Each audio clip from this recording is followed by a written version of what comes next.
Thomas, if I could begin by asking you please for your thoughts, whether you're disappointed, upset, angry that Romelu has made his feelings of unhappiness so public.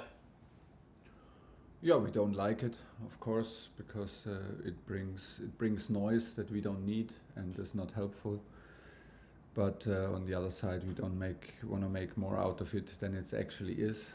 You know very well how it is. It's very easy to take lines out of context. It's very easy to shorten lines, make headlines, and then later realize that it's not so bad and maybe not what he meant.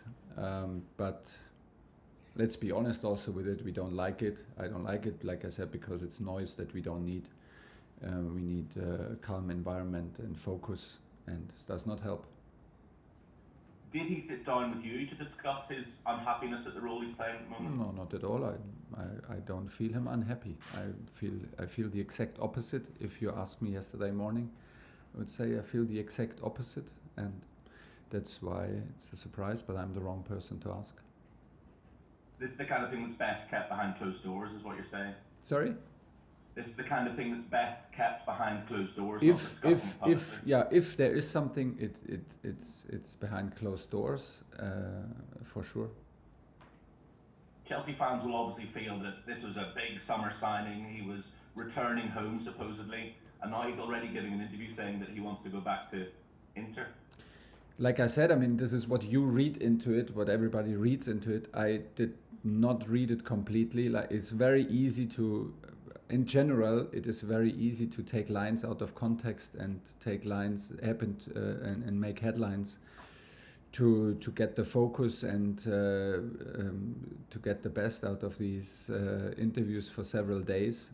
If it's an interview from a person of that kind of interest, that important player, I totally understand the process, and that's why it's a lot of noise. It's not only a little bit of noise; it's a lot of extra noise. But still, we are like not here to just read the headlines, and maybe we here can take the time to try to understand what's going on, because it does not reflect the daily work. It does not reflect the daily attitude. It does not reflect the daily behavior which Romelu shows here at Cobham. But you need to ask him, not me. I cannot help you further with this, because I was surprised. Last two, Jamie. Just finally on Romelu, Thomas, will he face any disciplinary action, or will you at least be sitting down to discuss these comments with him? We will, and we will do it behind closed doors, and we will do it openly, like I think the relation is and has always been. So no further comments in public on that. Okay, last one, Jamie. Sure. Well, just finally then, Thomas, just can you give us an idea of the players that are unavailable for the match of the weekend? I know that the wing-back situation in particular is pretty bad for you at the moment. Yeah, Chile, of course, has his surgery and has his best wishes and all our energy to come back as soon as possible, but seems like the season is over for him. With Reece has a hamstring injury, is a muscle injury. Like always with muscle injuries, the examination is a bit later, because the images are better if you wait a bit.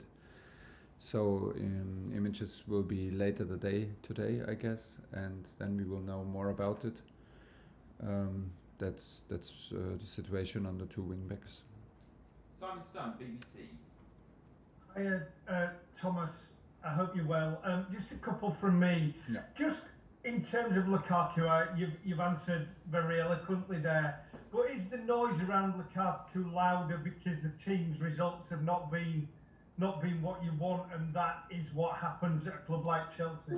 Maybe it feels louder, but I think it would have been loud anyway with these kind of headlines. You cannot win enough to not talk about these headlines in media. I mean, this is today's world is today's world, and everything you say has a certain is out there in public. If you are like such a big player like Romelu, and he's an experienced player, and he surely knows what kind of value it has when he speaks out messages like this. I don't think that it would have another impact. Maybe it's a bit easier to deal with, of course, like everything, by the way, everything is easier, training is easier, press conference is easier, like everything is easier when you win, but this has nothing to do with that, so it would have been easier to deal with the noise, yes, but would have been the same noise, I guess. And just on a different subject, Sunday, your game will be the first in England to have legal standing at matches for some fans for many years, and I know fans stand at games, but this is something that has been part of the Bundesliga for a while now. It's a big thing for English football. Do you ever sense a difference in atmosphere when fans are stood up rather than sitting down? I was not aware of it, but I'm happy for the fans because I guess they like it and they want certain areas where they can have the possibility to watch a game standing and be a bit more emotional. But safety is first. I guess we can all agree on that.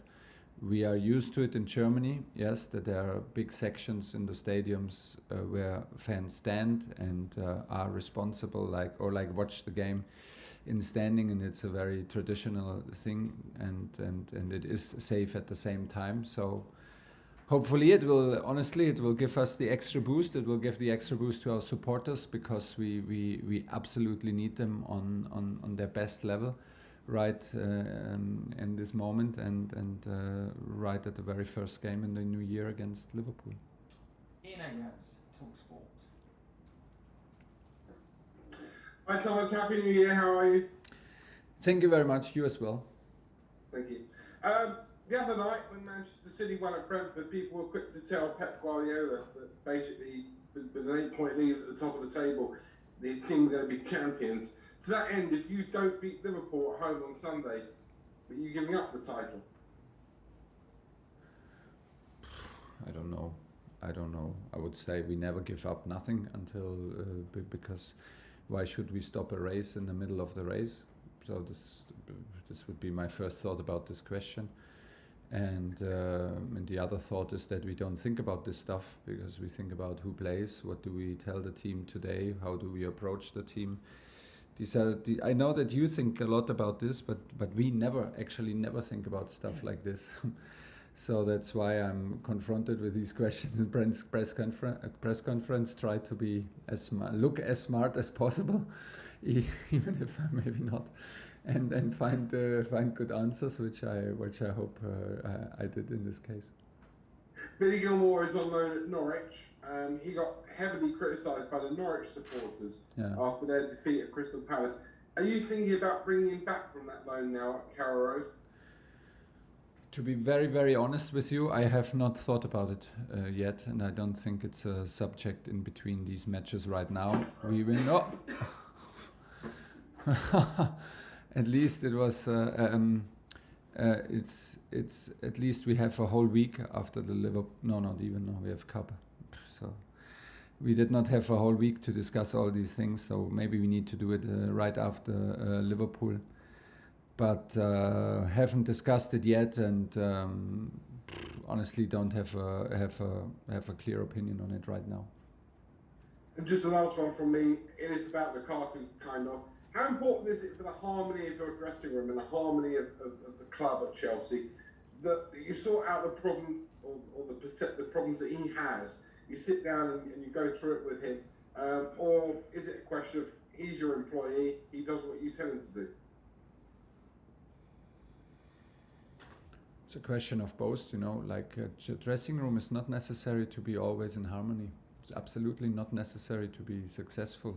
We don't have to hug each other, love each other every single day. Sometimes good to be on the edge. Sometimes good to be a bit like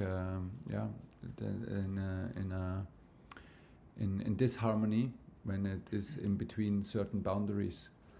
The thing with Romelu is that I don't think that anybody in this building is aware that he's unhappy, and that what makes us very surprised about his statements. So first of all, we need to check, because I can see no reason why this should be like this. And that's all I can say about it, and wait what Romelu says, and then we will deal with it. Okay, Niv Dobrat, last question on the broadcast section. Hi Thomas, morning. Hi.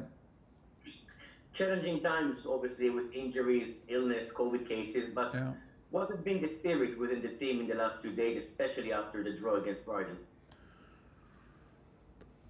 We were like very disappointed, found a very disappointed team in the dressing room, angry, me myself also upset, angry on the situation, on the result, on the decisions, referee decisions, on, yeah, we have the feeling that we invest a lot, we have the feeling that we squeeze the lemon, but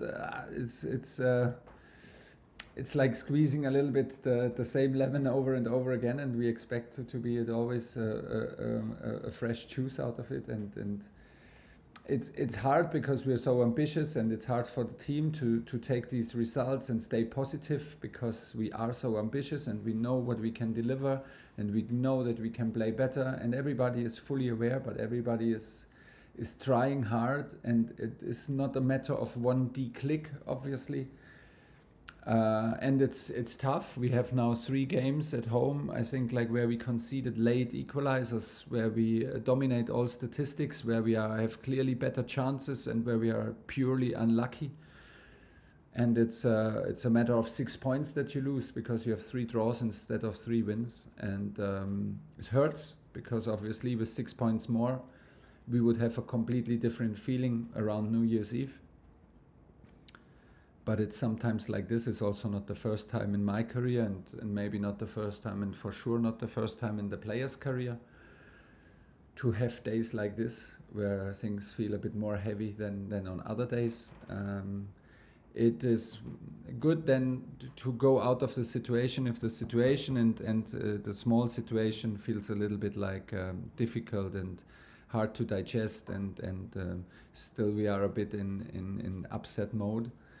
It's sometimes good to make the focus a bit wider, look at the bigger picture, look at what we did in the year 21, and accept that we are in the right still in the right direction. We are still in development.